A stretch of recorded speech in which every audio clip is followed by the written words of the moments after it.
সুপ্রভাত সবাইকে। সকালে উঠেই এক গ্লাস ঠান্ডা ঠান্ডা পানি খেয়ে নিচ্ছি বরফ দিয়ে, কারণ খুবই গরম পড়েছে। সকালে উঠেই কাজের জন্য রওনা দিব, আজকে প্রথম দিন কাজের। সো একটু এক্সাইটেড প্লাস একটু নার্ভাসও লাগছে। তারপর চলে গেলাম নিজের বাগানে। আমার এই যে পাট শাক, তারপর লাল শাক অলমোস্ট মরে গিয়েছে, তারপরও আরেকদিন খাওয়া যাবে। আর এই যে বেগুন গাছ, টমেটো গাছে একটাও টমেটো নেই, সব টমেটো খরগোশ এবং কাঠবিড়ালি দুটোই নিয়ে নিয়েছে। আর এই যে আমার মিষ্টি কুমড়োর গাছ, এটা আস্তে আস্তে অবশ্য বাড়ছে, কারণ খরগোশ এবং কাঠবিড়ালি এটার মধ্যে অ্যাটাক করে না।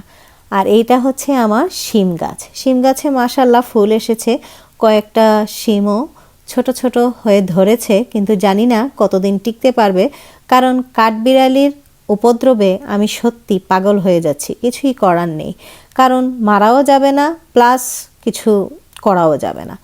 আর এই যে এবার ভাবলাম কাজে যাওয়ার আগে গাছে পানি দিয়ে যাই, কারণ আমি যখন চলে যাব বাচ্চারা তো আর কেউ পানি দিবে না, আপনাদের ভাইয়াও দিবে না। তাই ভাবলাম যে না, আমি পানিটা দিয়েই তারপর যাব।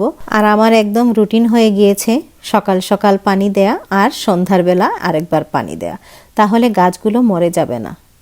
না হলে যে গরম পড়েছে, এই গরমে কিন্তু গাছগুলো একদম পুড়ে যাবে, কারণ রোদের তাপে গাছগুলো সার্ভাইভ করতে পারবে না। এর উপর রয়েছে কাঠবিড়ালির উপদ্রব।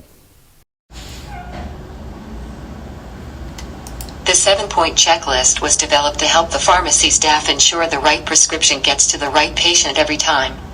It ensures we verify every part of the prescription to prevent quality-related detailed claim reports and any other forms filled out by a consumer. We protect covered information by locking our এই যে এখানে আমার training চলছে, সবাই এখন break time, ব্রেকে চলে গিয়েছে। আর আমার একদম ঘাড়ে ব্যথা শুরু হয়ে গিয়েছে এত লং টাইম পরীক্ষা দিতে দিতে। কাজ শেষ, প্রথম দিন কাজের কাজ শেষ করে এবার বাসায় চলে যাচ্ছি। গরম, খুবই গরম, প্রায় 100 ডিগ্রি বাইরে।